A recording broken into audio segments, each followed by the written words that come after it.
All right, Maximus Analysis here for March 15th, 2016. And we see we have a light, another inside day. So yesterday, was an inside day, and we said a pop above the high with a stop below here. It didn't pop, but it stayed within the range of this candle. So again, once we stay in it, we should be good to go. They're holding this 1988 level. Again, upside resistance so far would be 2021, and they tapped it. So again, I think that once they get above that, they really have a good chance of getting back into the mix of in here, 2060 or something like that, unless we see something happen. Now, again, let's look at a higher time frame to say, listen, they're about 5 weeks into this, and again, FOMC and all this stuff tomorrow, but with that even saying, we're holding our bear market trend line that we've been showing. And unless they break last week's low with some type of real, huge volume, I wouldn't see, again, I would say you would play to a retracement to this level of 1940, 1950.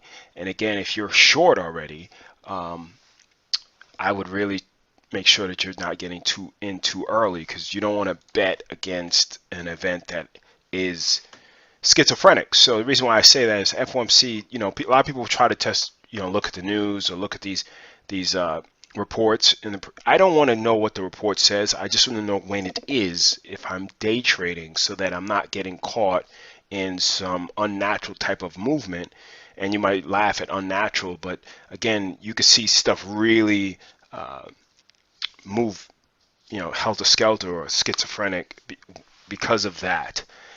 Because you have that type of kind of unnatural Fed movement. So you have EIA report tomorrow, oil guys, and you have the FOMC tomorrow at 2. So again, if you're day trading, these are times to just be aware. If you're already in a trade, fine. If you're not, wait till after these times if you're looking to get in and out of a trade. So we're already this is the 5th week of this move up from these lows. So again, being a little bit long in the tooth, again, look at the intraday time frames to get in, because we have a lot of, we've moved a lot in a little bit of time.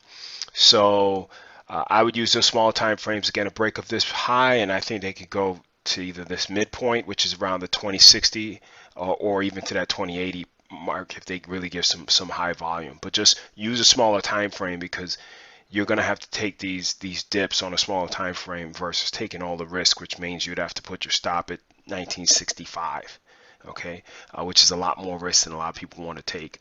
NQ, again, we need to hold this 4260 area, and again, the resistance that I have is the 4414 area, which lines up with that 200-day moving average. Looking at the YM, again, hold the 17,000 area, and they're bucking up against resistance right now. So again, if we do see a pullback, they could break here, which is the 16.8, but we don't want them to break the 16,400 with any type of volume. Crude gave a sell, it continued to sell a little bit, but again, I think that with this name, you can, if it pulls back to this area and gives you a nice little dip to buy, you might want to look at that.